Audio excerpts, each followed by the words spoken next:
Welcome to another episode. My name's Jose Najarro, and today we're going to take a look at Micron Technology's earnings. So let's get started.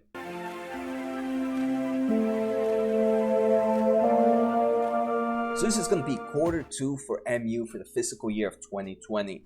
And if you guys saw my last episode, I also did Nike earnings yesterday. And these are two big companies that have just been affected by the coronavirus. Even though it wasn't for the full quarter, they've been affected by at least 1 month of the coronavirus in China. So I kind of wanted, I'm happy to be doing these two companies because they're going to be able to provide me with some form of detail of what should I expect for different companies. Next, all the information that I collected comes from two sources, either seekingalpha.com or straight from MU's investors website. Before we go any further, don't forget to hit that subscribe button to get more information on the channel. And also, I stream on Twitch and Mixer every Monday and Wednesday at 8 o'clock Eastern time. I might be late some days, but this is the time. If you guys have any questions, feel free to pass by. I'm just listening to music and getting information for future episodes. So if you guys ever have any questions, feel free to pass by then. And I'm usually gonna get on random times. If anybody has questions and I'm just on,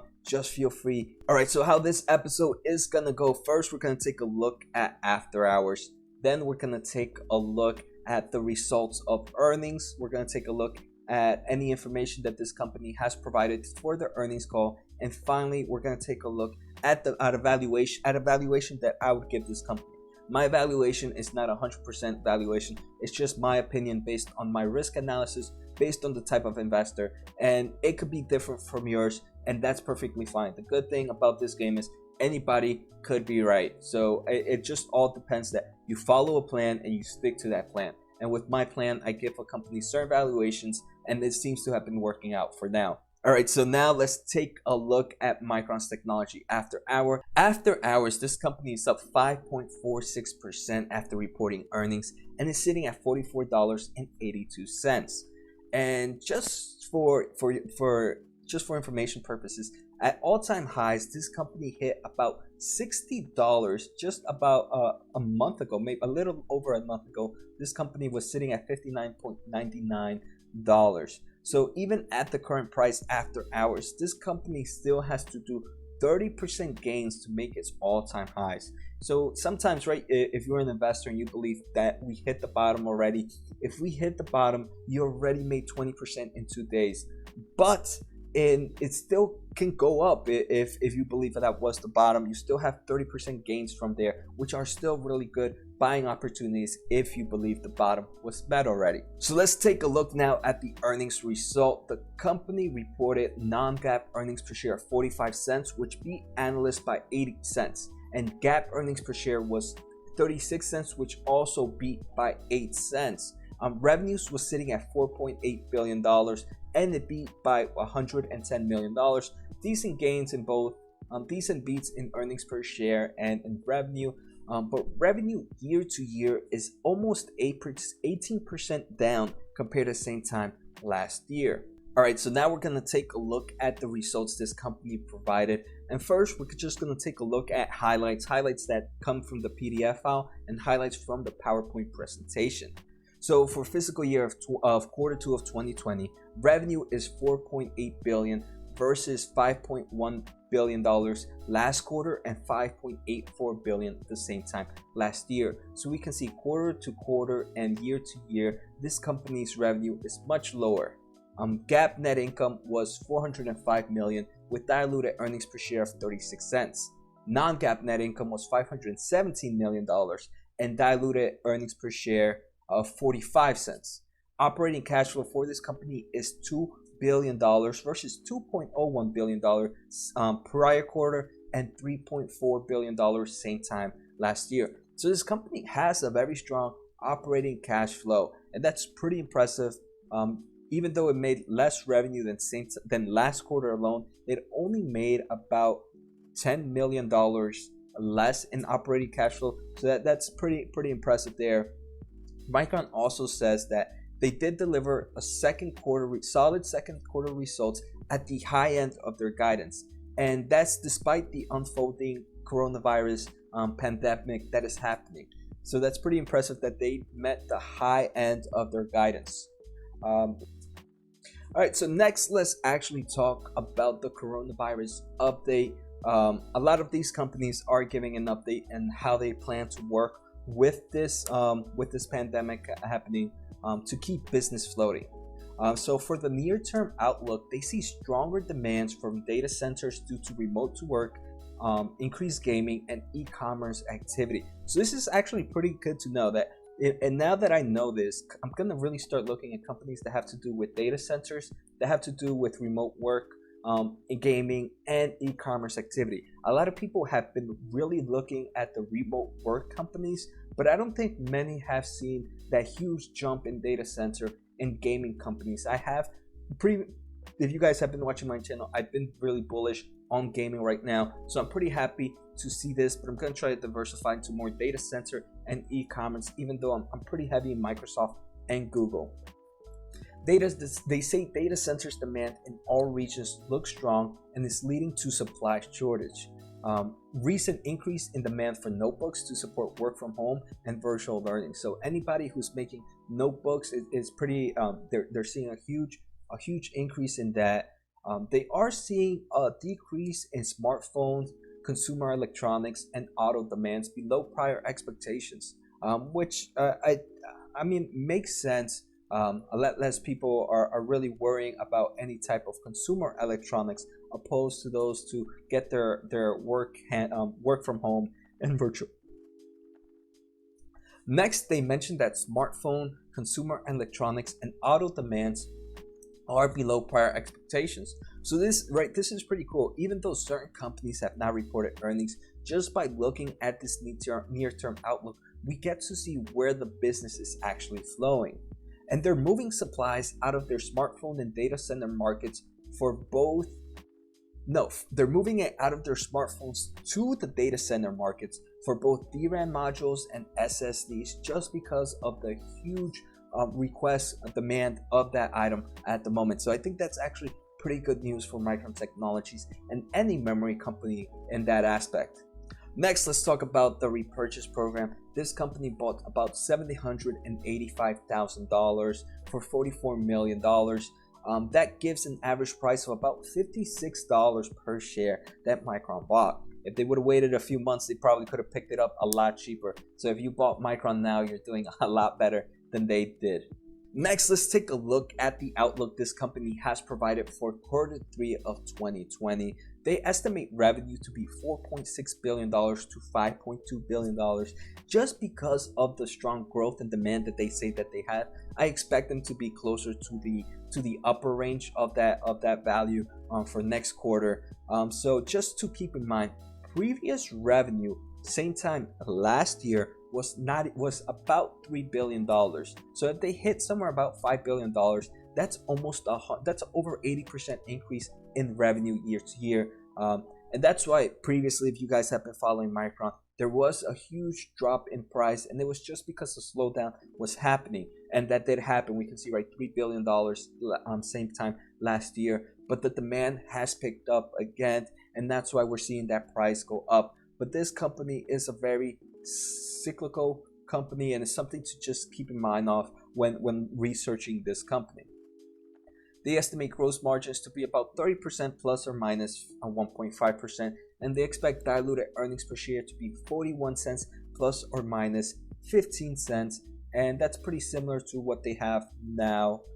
All right, so next let's take a look at this company's revenue. There's pretty much just two items that this company, two main objects that this company has. So they pretty much just sell memory, but they sell memories in different products, solid state devices, mobile memory, and all of these can go into just two sectors, DRAM and NAND. And this is what pretty much makes up this company's total revenue.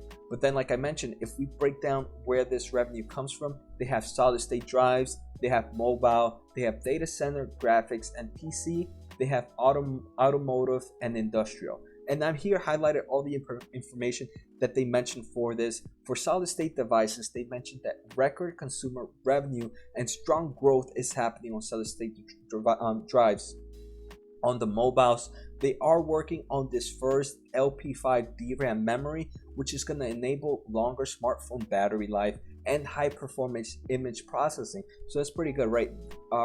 If you get a new phone, right, one of the major things that happens in the phone world is better life battery and better imaging processing. So it's good to see that increasing. So that means that there is going to be a demand in the mobile platform for there. Then they talk about data centers. In the data centers, they say there is a strong demand for enterprise and cloud customers. So that means that gives me a pretty good thing for me to go and buy a data center company or a cloud company, because if they have a strong demand here, it means that those companies have a strong demand as well. In the graphics, they are seeing increase in shipments of their newest GDDR6 memories by about 40% quarter to quarter. And now in the PC world, they say that bit shipments have declined and sequentially, driven by slow seasonal demands and CPU shortage. So that's why I like looking at companies. By reading into them can actually give you what the overall business around it is going.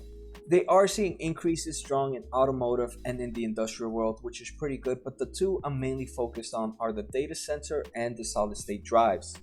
And like I mentioned right here, DRAM and NAND are the two major sectors of this company. In the DRAM revenue is down 11% quarter to quarter and is down 26% year to year. So there is a huge decrease in DRAM. They also say that average selling price is flat quarter to quarter. So that's ASP, average selling price. And that's okay. You definitely don't want to see a decrease in average selling price. It means that their items are selling for less. Normally flat to flat is okay, but I prefer to see actually a growth in average selling price. But they do say that bit shipments are up more than 20% compared to the same time last year. Next, we have NAND. So NAND revenue is up 6% quarter to quarter and is up 9% year to year. Bit shipments is up approximately 20% year to year, and the average sale price are up upper single digits percentage range quarter to quarter. So NAND is actually pretty good. Where DRAM is decreasing, NAND is actually increasing in revenue, and it is seeing an average sale price as well increase. And just for you guys to understand, DRAM, the one that is decreasing, makes up 64% of this company's total revenue. NAND makes up 32% of this company's total revenue. I'm actually happy to see NAND go up because it's only 32%. So eventually, if NAND keeps going up and DRAM keeps going up, they're both going to be some equally weight depending on revenue. I don't like seeing one product have more revenue dependent than the other. Because then, right, if DRAM continues to just break apart, then it pretty much destroys the company's whole business. But if two places are pretty equally, even if one falls apart, the other one is still up there doing good. And like just another chart here talking about DRAM and NAND. Like I mentioned, right, DRAM is 64% of total revenue. Same time last year, that was 71%. So 71% of revenue last year came from DRAM, and only 24% came from NAND. This year, 64 came from DRAM and 32 came from NAND. So that again is showing you that huge gap kind of getting closer and closer. And even though revenue is a lot lower compared to the same time last year, it is good to see that kind of equality happening there. All right, so now that we're done talking about where that revenue comes from, let's just take one final look of revenue in the income statement, and then we're gonna head off to the balance sheet. So in the revenue, like I mentioned, right, same time last year, revenue was a lot higher, about $1.1 billion higher. Even though revenue was much higher last year, cost of goods were actually lower last year. So cost of goods this year was $3.4 billion. Last year was $3.0 billion. So even though they sold less, they sold a lot more last year. It costed them less last year. But that's probably just because the margin prices worked better last year compared to now. Like we saw, right, one of the DRAM, I believe, had an average selling price continue to go down, and that obviously breaks down the margins. But their margins were a lot better same time last year. Next, the only one I really want to care about is research and development. This expense shows me how this company is working to better off their future And as a technology company like Micron, they have to consistently be working on products. Same time last year, they spent $601 million. This year, they spent $681. A small increase, but again, these are increases that I personally don't mind seeing. And just for you guys to know, right, why we saw that huge drop in Micron about a year ago. About a year ago, this company was making about $1.45 of earnings per share. Their margins were amazing, but obviously future guidance told them that there was going to be a shortage, and you can see right now their basic earnings per share are 37 cents. So there is a huge drop compared to the same time last year. And most of the time, investors actually invest on future earnings per share, not the current earnings per share. And that's one that I personally invest in. I look at 2 years in advance. And obviously, if I would have seen this huge decline in earnings per share, I would have jumped out as well. Next, we're here on my favorite statement, the balance sheet. Here we can pretty much see how this company is doing financially. And first, let's start off with assets. Cash and cash equivalents. So we're going to be comparing February 27th, which is now, compared to August 29th of 2019. So about 6 months ago. So cash and cash equivalents are pretty much the same number. There's plus or minus 50 million, but it's about $7.1 billion. So this company has definitely a nice amount of cash. The only big change we see here in current assets is the short-term investments. Last year they had about $500 million more in short-term investments, which took it to about $800 million. Right now they're sitting at $350. So it's pretty much more about $450 million less. And if we take a look at total current assets, we see that it's about $500 million less right now compared to 6 months ago. And a huge portion of that comes from that short-term investment change.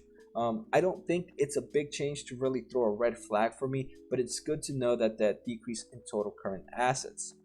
Next, we're going to take a look at total assets, not just current. And total assets right now is sitting at $49.6 billion compared to $48.8 billion 6 months ago. So that's about $800 million difference. One thing to note is this year they had to produce a new asset that they did not reflect last year. It doesn't mean that they did not have that asset last year. They just did not have to show it on the sheet. And that's about 605. So pretty much the total assets only grew about $200 million. And a huge portion of that came from property and plant equipment.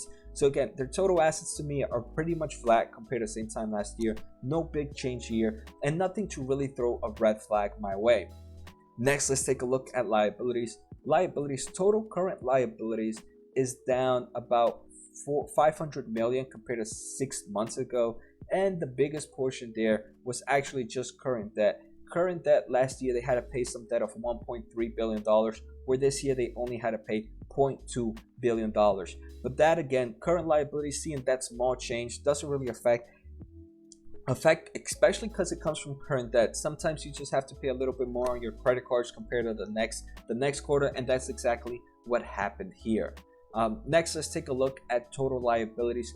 Total liabilities as a whole has increased by about $500 million, and that again, you remember how we saw that total asset that was not there before? A similar thing happened with total liabilities, and that's about $548 million extra there. So again, total liabilities seem to be pretty flat, and total assets seem to be pretty flat. So to me, this is pretty cool news.